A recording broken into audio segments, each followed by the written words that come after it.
नमस्कार दोस्तों। आजकल मीडिया में टीएमसी और एनसीपी शरद पवार वाले गुट का विलय की खबर कांग्रेस पार्टी में खूब चल रहा है।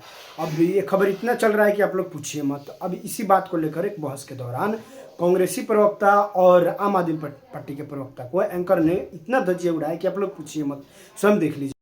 चलो भाई देखो अब मैं क्या करता हूँ।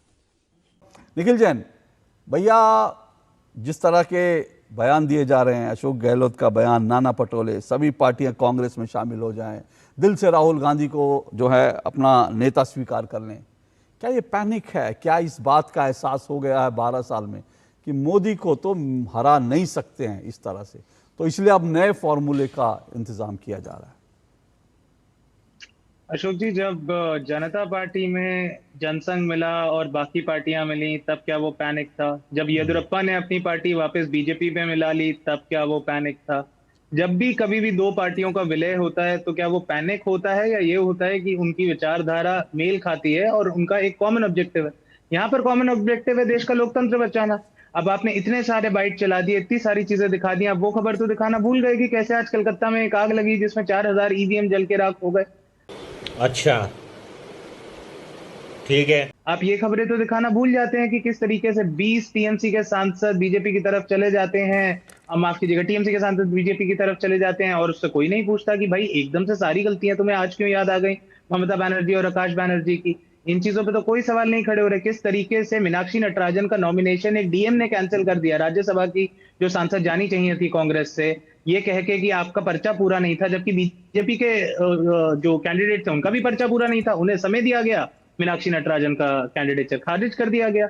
ये जब सवाल हैं, लोकतंत्र पे इतने सवाल है, और मोदी जी तो कहते हैं ना कि आलोचना जरूरी है लोकतंत्र के लिए। विपक्ष जब आलोचना करता है लेकिन तो एंटी नेशनल बता दिया जाता है, विपक्ष साथ आने की कोशिश करता है तो एंटी नेशनल बता दिया जाता है या डरा सहमा बता दिया जाता है। और जब इंडिया गठबंधन बैठक कर लेता है तब मोदी जी को याद आता है कि मेरा भी तो एक इंडिया अलायंस है, हमारे भी तो 40 पार्टनर है। आखिरी बात रही है 12 साल की जो मोदी जी के कार्यकाल की उपलब्धियां हैं, उसमें आप वो भी छोटी सी चीज बताना भूल गए कि कैसे जयपुर में भारत सरकार के मंत्री इस पे कॉन्फ्रेंस कर रहे थे और बता रहे थे कितनी सारी उपलब्धियां, और उसके बाद बत्ती चली गई और मोमबत्ती में बताना पड़ा कि इतनी सारी उपलब्धियां हैं कि जयपुर में, स्टेट कैपिटल में, राजस्थान में बीजेपी का शासन है, बत्ती चली जाती है मंत्री की प्रेस कॉन्फ्रेंस के दौरान। ओके निखिल जैन जी, आपके 1.5 मिनट फिलहाल पूरे आपको मौका दूंगा। अभी मजा आएगा ना भिड़ो। आपने जो राजनीतिक आरोप लगाए उनका जवाब तो इनसे ना देंगे, लेकिन आपने जो जनता पार्टी की बात करी, आपने येडियुरप्पा की पार्टी की बात करी, तो देखिए येडियुरप्पा की जो पार्टी आई वो विचारधारा तो उनकी थी, विचारधारा की क्या बात कर रहे हैं? वो इसलिए आई क्योंकि उनके भी अस्तित्व बचाने की लड़ाई थी। उनको समझ आ गया था कि मैं सर्वाइव नहीं कर सकता। कल्याण सिंह भी ऐसे ही आए थे, उनको भी एहसास हो गया था कि वो सर्वाइव नहीं कर सकते। तो कुछ लोग सर्वाइवल के लिए आते हैं। एक मिनट। और जो जनता पार्टी की आपने बात की ना, हाँ वो पैनिक था। जनता पार्टी में जो विलय हुआ वो पैनिक था, क्योंकि देश में उस वक्त आपातकाल था। इंदिरा गांधी के नाम लेकर के अगर कोई चूं कर दे उसको रातों रात उठा के जेल में डाल दिया जाता था। अभी 26 जून आ रही है, 25-26 जून। इतने अधीर आप लोग क्यों होते हो? अभी आप कहते हो आलोचना, आपने सारी बात कही, लेकिन मैंने सिर्फ हकीकत बतानी शुरू की, आप अधीर हो जाते हो। सुनना, थोड़ा कोशिश कीजिए ना सुनने की। रुको जरा, सब्र करो। 25-26 जून है वो तारीख जब इमरजेंसी लगी थी देश में, और उसके बाद जेलों में ठूस दिया जाता था। हाथों पर ना, दोनों हाथों पर ऐसे रखकर पुलिस वाले कुर्सी के पाए रखते थे और उसके ऊपर पुलिस वाला बैठ जाता था, सिगरेट के बट से जलाया जाता था। तो वो पैनिक था, इसलिए सब लोग एकजुट हुए। आज तो आप दूरदर्शन पर बैठ के सरकार के आईना दिखा रहे हैं, तब दूरदर्शन तो छोड़िए, आप अपने घर में बैठ करके इंदिरा गांधी के खिलाफ नहीं बोल सकते थे सर। दूरदर्शन तो दूर की बात है। इंदिरा गांधी चुनाव हार गई, फिर भी इंदिरा गांधी अपना खुद का ही चुनाव हार गई। सुनिए, सच्चाई स्वीकार करना, बड़ी इमरजेंसी थी, जिस दिन पार्टी चुनाव हार गई, प्राइम मिनिस्टर चुनाव हार गई, जैन, उस दिन आपकी पार्टी की दुर्गति होनी बंद हो जाए। अरे बाप रे, ये तो धोती खोल रहा है। आंकड़ों में मत जाइए, लेकिन एक परसेप्शन बन चुका है कि भाई राहुल गांधी जो है एक लूजिंग कैप्टन है, और इसीलिए जो है उनके नेतृत्व में तो शायद नहीं, लेकिन कोई और नेता अगर आगे आए तो शायद कुछ हो भी सकता है, जो अभी आलोक वर्मा जी ने कहा। अशोक जी, अगर मैं आंकड़ों पे नहीं जाऊंगा फिर तो पीयूष गोयल वही वाली बात हो जाएगी। अरे किसी और दिन कर लेंगे आंकड़ों पे डिबेट इन पर। छोटी सी बात, परसेप्शन, आप परसेप्शन की बात कर रहे हैं ना, तो परसेप्शन को मैं इन ऑर्डर प्लेस कर देता हूँ। राहुल गांधी के, कांग्रेस पार्टी के राहुल गांधी के कांग्रेस पार्टी के पहली बारी अध्यक्ष बनने के बाद देश में 54 स्टेट इलेक्शंस हुए हैं, उसमें से बीजेपी 26 इलेक्शन हारी है, कांग्रेस पार्टी 15-20 इलेक्शन जीती है। तो ये जो 100 का भ्रम है, यही बात है कि परसेप्शन की आप बात कर रहे हैं ना राहुल गांधी की, वो परसेप्शन बीजेपी का अपने व्हाट्सएप और अपनी फेवरिंग मीडिया से बनाया हुआ है, वो कोई सच पे आधारित परसेप्शन नहीं है। अब देखिए ना केरला में क्या हुआ। अच्छा, मुझे बताइए राहुल गांधी कब अध्यक्ष बने थे? 1 मिनट, राहुल गांधी कब अध्यक्ष बने थे ये बताइए। राहुल गांधी 2017 में अध्यक्ष बने थे। 2017। अब सुनिए, मैं इस पर आपसे डिबेट नहीं करना चाहता क्योंकि मुझे लगता है हम इधर उधर होंगे बाकी मेहमानों के पास। लेकिन आप कह रहे हैं राहुल गांधी जब से अध्यक्ष बने तब से, अरे 2014 का चुनाव कांग्रेस ने किसके नाम पर लड़ा था? किसके नाम पर लड़ा था? मनमोहन सिंह ने कहा था मैं प्रधानमंत्री नहीं होऊंगा, और 2014 से पहले राहुल गांधी को प्रोजेक्ट किया जा रहा था कि प्रधानमंत्री अगले वो होंगे। तो 2014 किसके खाते में लिखेंगे सर? वो क्या मनमोहन सिंह जी के खाते में लिखेंगे या किसके खाते में लिखेंगे? अशोक गहलोत के खाते में लिखेंगे? सुनिए, वो मैं एक मिनट सुनिए, मैं एक मिनट सुनिए, मैंने कहा मैं 99-100 के फेर में नहीं पढ़ना चाहता, लेकिन आप अगर ऐसे तर्क देंगे तो मुझे भी आप इसको काउंटर करना पड़ेगा। मैं मोटी बात कह रहा हूं जो आलोक जी ने कहा कि राहुल गांधी को लोग नेता के रूप में स्वीकार। आप ये बताइए राहुल गांधी को नेता क्यों स्वीकार करेंगे? अगर हम करें तो करें क्या, बोले तो बोले क्या? आप क्यों उलझते हैं? आप 2017 बताएंगे, मैं 2014 के बाद से गिनाने शुरू कर दूंगा जब राहुल गांधी को प्रोजेक्ट किया था। मैं बिल्कुल बता देता हूं राहुल गांधी को लोग क्यों स्वीकार करेंगे। Rahul Gandhi leader of opposition है, लोकसभा में नेता प्रतिपक्ष है, देश की दूसरी जो सबसे बड़ी पार्टी है और जो मुख्य विपक्षी पार्टी है उस पार्टी के नेता हैं, उसके विधायक, उसके सांसद, मंत्री, मुख्यमंत्री, कार्यकर्ता राहुल गांधी को अपना नेता मानते हैं। आज की तारीख में चाहे बीजेपी को अच्छा लगे ना लगे, किसी को लगे ना लगे, राहुल गांधी नरेंद्र मोदी के बाद सबसे ज्यादा पॉपुलर लीडर इस देश के हैं। तो जाहिर सी बात है राहुल गांधी के नेतृत्व में ही विपक्षी गठबंधन 2029 के चुनाव में जाएगा। मुझे आपने जो कहा मुझे इस पे कोई एतराज नहीं। बता दूं 71 चुनाव हुए हैं, 71 अरे फिर आप जाएंगे उसमें, फिर आप उसमें, मैंने कहा ना मुझे इसमें एतराज नहीं है आपने जो कुछ कहा, लेकिन आप उसमें खेलना शुरू करेंगे, कहेंगे अध्यक्ष जब से बनाए तब से मानेंगे, और जब अध्यक्ष नहीं रहे तो उनके खाते में नहीं जाएगा। ये सब बातें मुझे लगता है ये बेईमानी है, ये बेईमानी है। लेकिन गणेंद्र जी रिस्पॉन्ड कीजिए, गणेंद्र जी रिस्पॉन्ड कीजिए। देखिए अशोक जी, मैं ये कह रहा था कि ये पार्टियां तोड़ने का खेल क्यों चल रहा है देश में, इसको भी समझना पड़ेगा।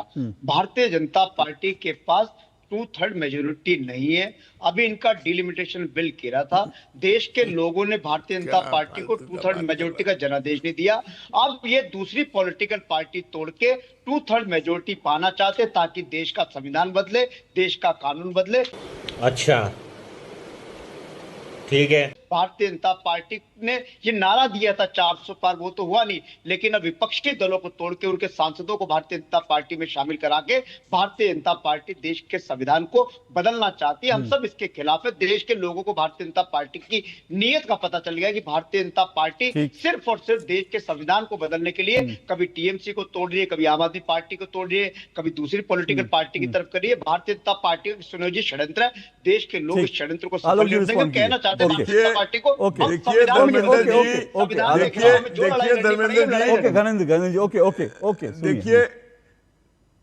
धर्मेंद्र जी, बेगर कुछ किए हुए भारतीय जनता पार्टी 232 से 22 और 20 ये स्वतः उसके साथ हो गए।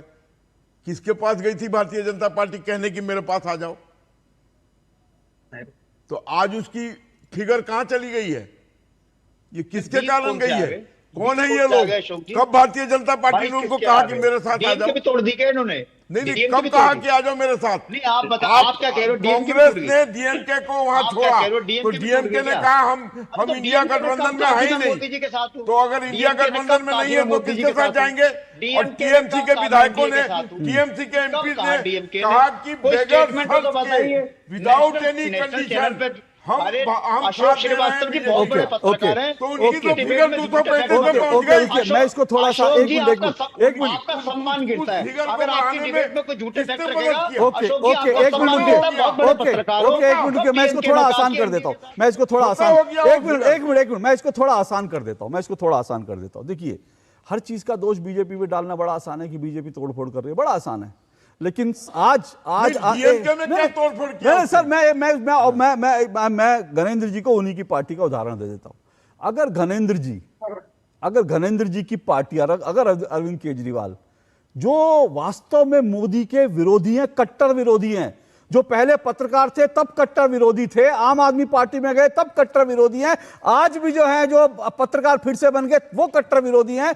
उनको टिकट ना देकर धनपतियों को टिकट देंगे कि भैया ये तो धनपति है, रातों रात टिकट डिसाइड हो जाएगा, तो वो आदमी क्यों नहीं जाएगा? आपको टिकट देनी थी, दे देते ना। जो लोग मोदी के विरोध आप में आज भी मोर्चा खोल के बैठे, कल भी, लेकिन तब टिकट देने में आपको उनकी याद नहीं आई। टिकट देंगे धनपतियों को, फिर उसके बाद आप सोचेंगे वो धनपति आपके साथ जो है हमेशा खड़े रहें।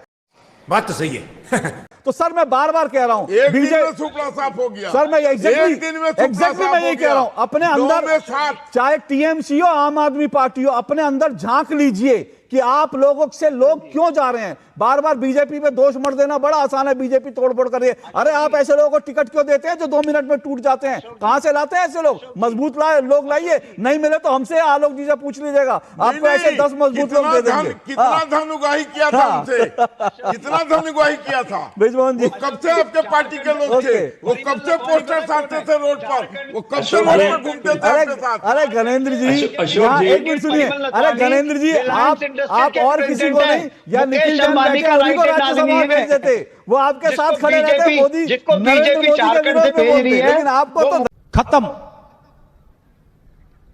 Bye bye, tata, good bye.